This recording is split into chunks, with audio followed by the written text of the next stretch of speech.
Day one of free agency has officially wrapped up, and the Red Wings have taken us on a bit of a roller coaster. They did end up spending over $22 million of their cap for this season. And we'll just start right from the top of where it all started with the Costin signing for 2 years at $2 million. That one's got a little more to it, so I'll let you break that down. Yeah, so it all started with that trade for the future considerations with the Oilers, where we also get Yamamoto, which we ended up buying out, which is going to play into why we had to buy him out as we get a little further in this video.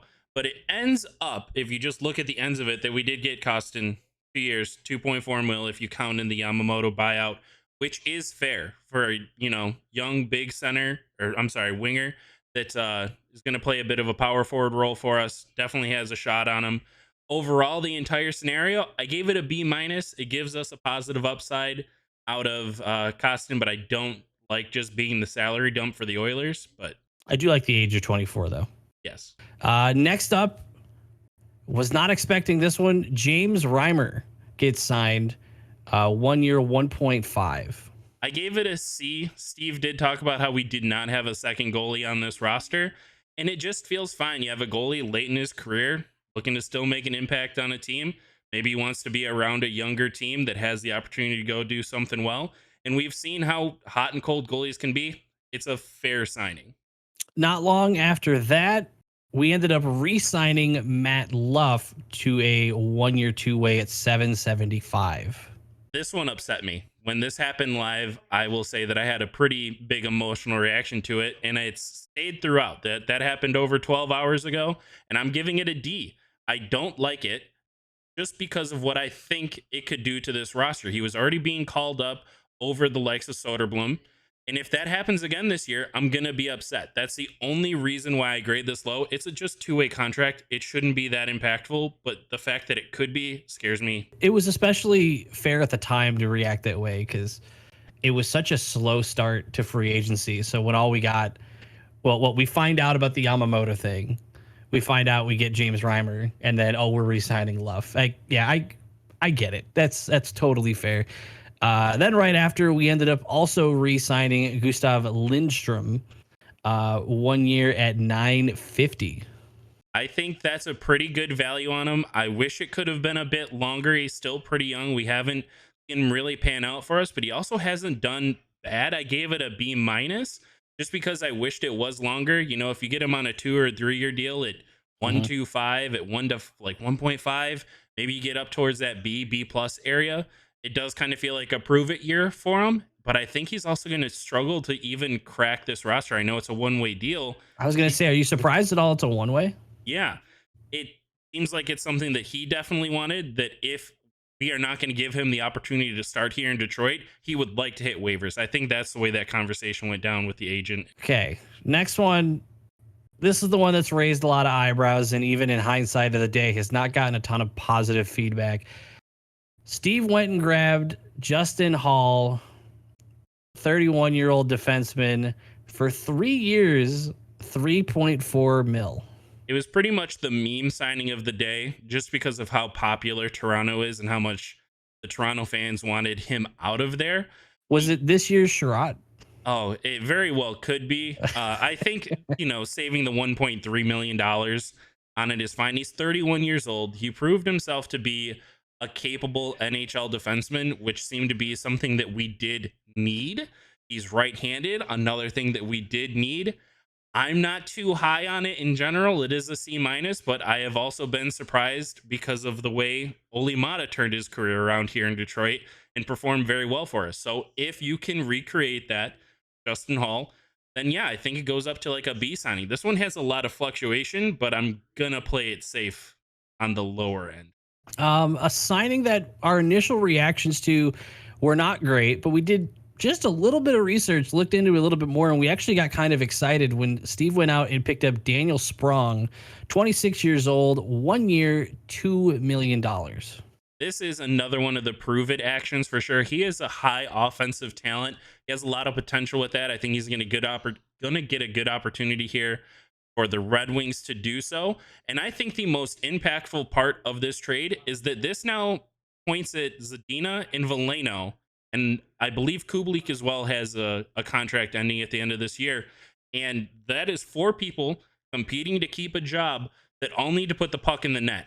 If you Is don't, that genius? Is it genius to put together that a competition like that just to get the absolute most out of all these kind of prove it guys? Like yep. it really might be genius. And it very well could work out for us in the long run. Let's just say in a magical world, all of them work out and each one of them score 15 to 25 goals each. Then we're a positive team with goal differential, meaning you have a dang good shot at making the Yep. playoffs. And then again, those players are, if they like it here, maybe you keep all of them. Maybe you're able to Worst keep a case core scenario, moving you have forward. trade value if you can't keep them all, Yep. So I and gave they've earned it. Steve, I gave Steve a B plus on this one. I think how much it I like affects that the one too. rest of the roster and how much Sprong can perform here and give us what we need. I think it's a great signing. What's important to note that I think if anybody isn't feeling too great on Sprong, do what we did. Look up every goal he scored last season. Yep. Almost every goal was a goal created. It wasn't gifted. Nothing bounced off his knee. Great shot, great hands. He was creating opportunities to score, and you like to see that. Sometimes you see goals you're like, oh, they scored 15 goals, 20 goals last year, and you see empty netters. You see it went off their skate. That was not the case. So I feel like that's going to be the underdog signing out of what we've gotten so far. But we'll move on. Where we picked up another defenseman, 28-year-old Brogan Rafferty, on a two-way, 2-year, 775. I think this is going to be pretty unimpactful. I don't think this is going to really matter to us much at all unless injuries really start piling up on our defensemen. And this is going to be the difference between what I see out of like Matt Luff and Rafferty. I don't see Rafferty coming up and stealing a spot from Edvinson, possibly moving up into the lineup. So I just gave it a C. It's just, that AHL signing that you just have there to sure up bodies. I've heard some people talk about this signing, and they kind of point out when you oftentimes when you're signing a 28-year-old to a two-way, it's very possible they are there for your AHL team. And Mhm. I've heard that the Griffins have been struggling in recent years, so some of these really could just be an opportunity to kind of make that team a little more competitive and help the development down there. I like that. Next up we have another goaltender, Alex Lyon, 30 years old, 2 years, 900K. Alex Lyon kind of popped off for the Panthers last year. Kind of got really hot when they need him to. Did well early in the playoffs, fell off pretty hard, and Bob ended up picking up all the slack and putting that team on his back all the way to the finals. But I'm going to go back, and this kind of speaks to just the world of goalies. You don't know what you're going to get. You don't know if Reimer's not going to show up. I think it's going to create a good competition for that number 2 spot. I think that's going to be needed. But I think whichever goalie performs better between those two is going to get that number 2 spot for probably, hopefully, 35 to 40 starts to relieve a little bit of that pressure on Huso and can hopefully win half those games or so. You're hoping that they can just kind of go like a 500 for you through that. I gave it a C plus. It's good to just bring the competition in. It has a high upside. It's one thing Eiserman seems to like. It's not just creating competitions, but competition at goalie. He's really good at setting up a next man up situation in the net. Next up was Tim Gettinger. This one's a 2-way, 1 year, 775. I feel like we could say the same thing that we said about Rafferty. It's good just to have the body in the system. Yeah, it kind of wraps it up the same as when we talk about Rafferty, right? Yep. Okay. We finished off the day with two to kind of bring the spirits up. If you weren't feeling too good, if the Hall signing brought you down, you didn't really look into Sprong and everything looked like a re-sign or whatever, Stevie went out and grabbed two guys that you would assume are going to be on your squad all year and hopefully have some sort of an impact.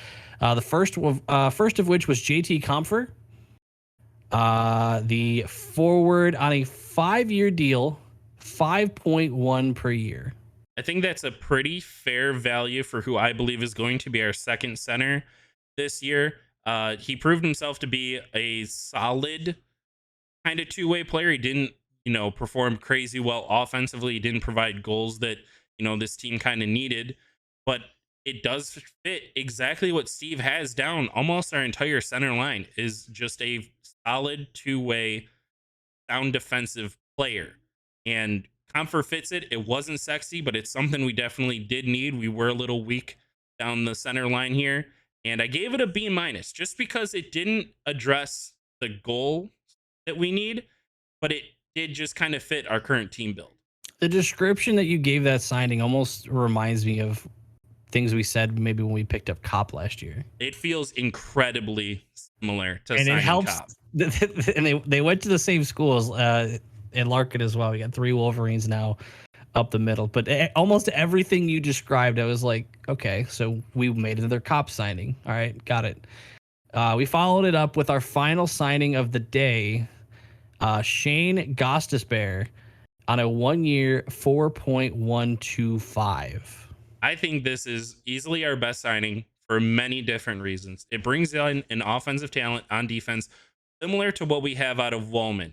You could say that those two are very, very similar play styles, and bringing that offensive ability to move the puck up the ice, it seemed to be something that the Red Wings for a long time now have definitely struggled with, was generating it back there. It's where your entire rush starts from. Gostisbehere had a good tenure with the Coyotes.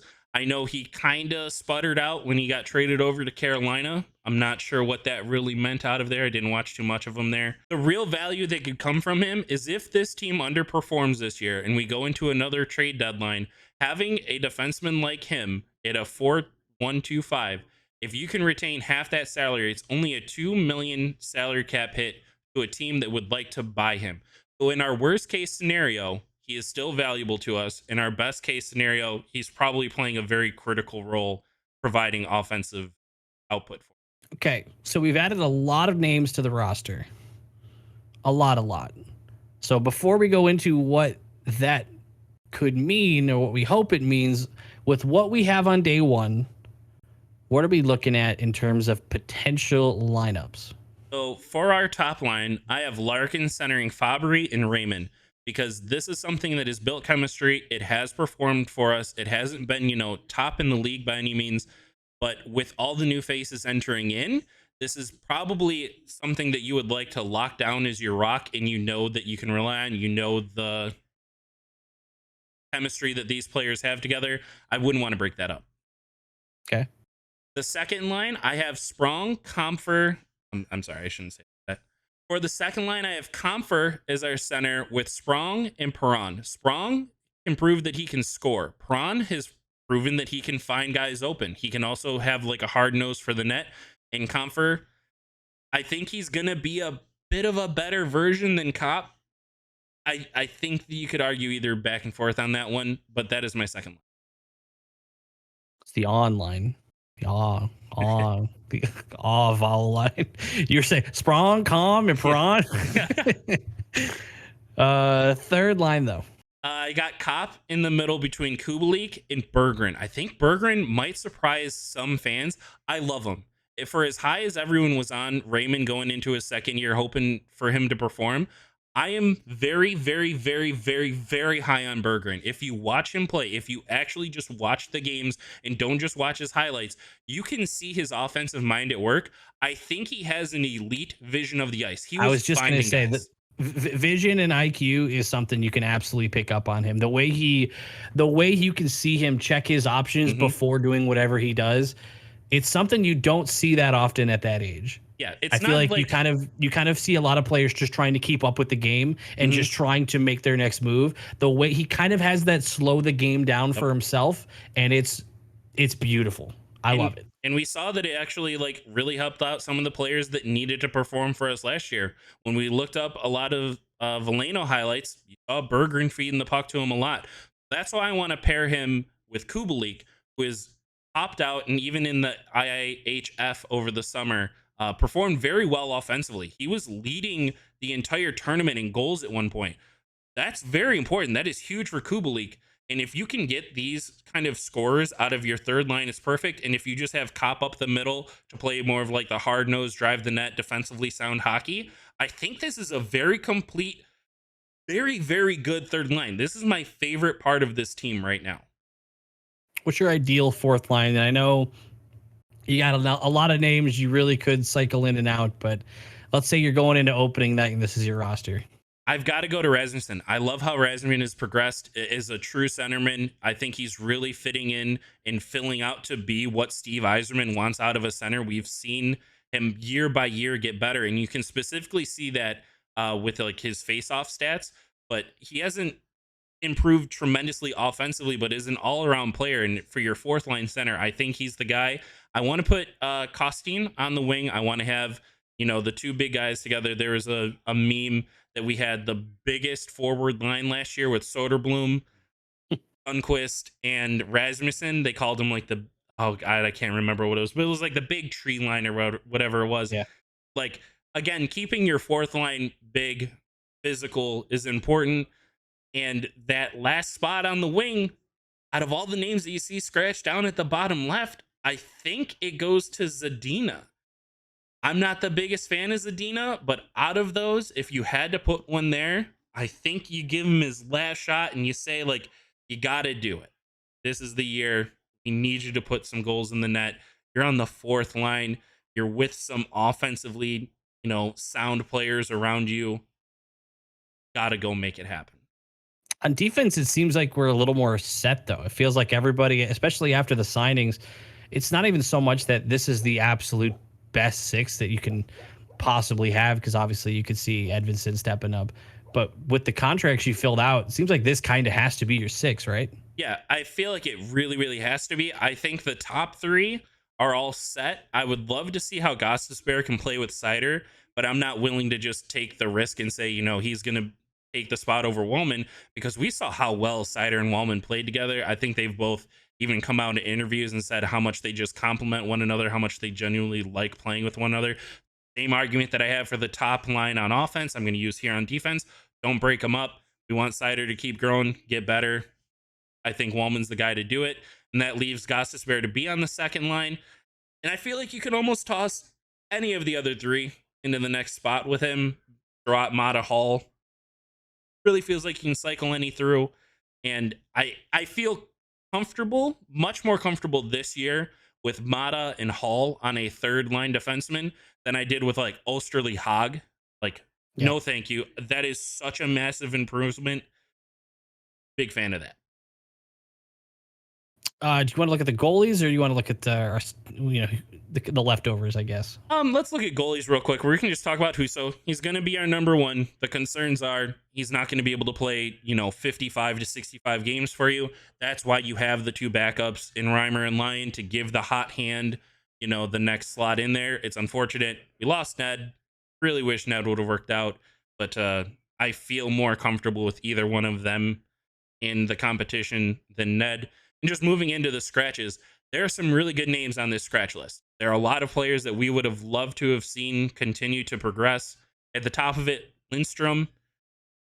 He got that 1-year deal, but like I said earlier, I think it's going to end up into a possible wave situation, and he just wants the security that he's not going to play in the AHL at the age of 24 now, and he thinks that he is NHL ready, and he probably is, but Steve has clearly shown that he would rather trust bigger, more defensively sound defensemen on this team right now. Soderblom, very high hopes. Maybe just needs a little more time down low. We saw him perform pretty well. I would anticipate he would be our first winger call up for anything that goes down. I feel like you could, up in that top line or like in the forward lines, move some people up and down through it. Casper, I think we're going to see him spend just about the entire season down the AHL. I think last year when we got to see him in the one game, everyone was getting really excited about it. It was in the final 9 games of the year. We just wanted him to see the ice. We wanted to see him in the NHL. I think he's going to get the full AHL treatment. And Edvinsson, that one hurts probably the most, because that tells me that Lindstrom probably has the shot over him to move up. I think Edvinsson has very high promise. I really like him. Very sad to see him down there. I'm done with Veleno. That's probably my harshest opinion of anyone on this team at this point. It completely taken the whole of the Abdelkader that I had 6 years ago. It's Veleno now. It's done. It's over. I'd love to see him traded, and that can move into doing what's next. We don't need any more free agents. Look at all those names down there. We might even be signing Fisher still late tonight. Yeah, we've seen a lot of reports, but nothing too reliable, but it's a good chance that if it's going to happen, it might have just been too late at night and everyone, all the teams are kind of hanging up the phones for the day. So you could wake up to a Fisher signing tomorrow, or maybe by the time you've seen this, it's already happened. If not, then, false rumors are false rumors. But I'm hoping when you got this many names and you've got this many names you like sitting on your scratch list, I'm hoping this means your plan is to package something for an improvement somewhere. Yep, and that could still be the DeBrinket trade. Really hoping we can make something work with that. We clearly have some pieces that we can move. I'm personally a fan of moving like Lindstrom, Veleno, Zadina would be the three pieces that I want to see involved in it. I'm not even gonna lie. Package them all, put a first and a second, do it. It just solves so many of our problems. We just had another entire draft class come into this entire cycle of who could possibly be called up in the next year or two. The only situation I want a free agent is if that happens. Like if we do end up just finding trades for Zadina, Veleno, anything like that, then yeah, find another winger that you can plug in on the fourth line. Maybe that is Fisher, but I want to see some trades happen on some players that just aren't working out here. I know everybody's hoping for DeBrinket. Is there any other potential targets that you think that you'd be comfortable with in terms of trading, or is it DeBrinket or bust? It feels like a DeBrinket or bust because I'm not as high on Konechny as everyone else seems to be. I think it's an improvement. I would absolutely take, again, any package of those three players that I named going over to Philly with a pick for Konechny. It makes our team better. It moves a couple people up and down the list a little bit, relieves some pressure from maybe Sprong needing to be uh, performing right away for us on a second line. Maybe that offers him a third line, and maybe it gives Bergeron the opportunity of working with Sprong instead of Kubalik. Options are there. We have draft capital. We have a huge pipeline at this point. I would like to see a trade made. Okay, fair enough. Then we'll close out with how we're kind of feeling in general. So, if you could, I know you gave grades for every signing. Mhm. Um, Not just your overall feeling. Follow up with your feeling, but I'd love to know if you had to just give Stevie a grade for day one. Overall, I'm going to give it a B minus. I feel like if I try to average everything together, it's a B minus. C would have been just like maintaining the ship. I feel like the roster that I'm seeing out here is better. It feels objectively better than what we had last year with more opportunities to be even better than before. What would you say? I think I'm right about with you. The only thing that would change it, it would go up to a B plus if the sign, and it really would just be because of the reasoning for the signings. Because I don't love if we're going into the roster. I'm sorry, if we're going into the season with this roster, I'm a little concerned with how many promising names I see potentially getting scratched or having to sit in the AHL. So the grade is going to go up if in the next day, two, whatever, we see some names gets packaged, maybe a Zadina or Veleno gets shipped out for something to not only create room for some of these guys, but just to improve somewhere. Then I would the grade would skyrocket for the offseason at that point. But I'm pretty much with you that if you're just going off the signings alone, you're in B territory. Which overall current feeling for me for just going into the season, I mean, I don't want to. I'm not pessimistic by any means, but I am. My hopes are minimally higher than they were going into last year. I would say, that might not even be true because I remember being pretty excited about a lot of the signings that we did last year. I might have been overly excited last year. I got humbled pretty quickly, and I managed my expectations by midseason. I'm like, okay, that's maybe not. But I would say I'm a little more optimistic than I was going into draft day than I was prior. Yeah, for my last little word on it, I think that this team would be successful. That if you've completed 72 games and there are 10 games left in the season, I'm hoping that you're hovering just around that, even goal differential, and you're starting to look at team schedules around you, and you're, just maybe 2, 3 games back, and you're just starting to really compare those schedules moving forward and possibly make a playoff berth. I think that is like an upper goal of this team. I'm not going to say ceiling. I think with some of these additions that we made, our true ceiling would be the 7th or 8th seed is like the top that this team is going to perform. The upper echelon of expectations would be playoff hopeful, and it very well could be a repeat of last year where things just aren't really cooking. Trade deadline hits, Costas Bears traded away, kind of just move on. I'd say the only way I walk out of the season completely disappointed is if it's the same as last year, where you know you're out of the play. There was like an 18-hour period where we thought maybe, Yep. and then we got cooked by Ottawa Yep, over the back-to-back. weekend, and we knew it was over. So, if you give us some hope and you give us some interesting games to watch to finish up the season, I'd call it an improvement, and then maybe maybe we're on the right track. Anything else you want to add? Not at all. All right. Well, we're going to be probably continuing this throughout the free agency. If there's another big day tomorrow, we might just do a follow-up video right then. If not, we'll give it a few days. But make sure you like the video. Make sure you subscribe to the channel, because we do a lot of mostly Detroit sports, but we like to give our takes a little bit everywhere. So feel free to do that. We'll see you in the next one. See ya.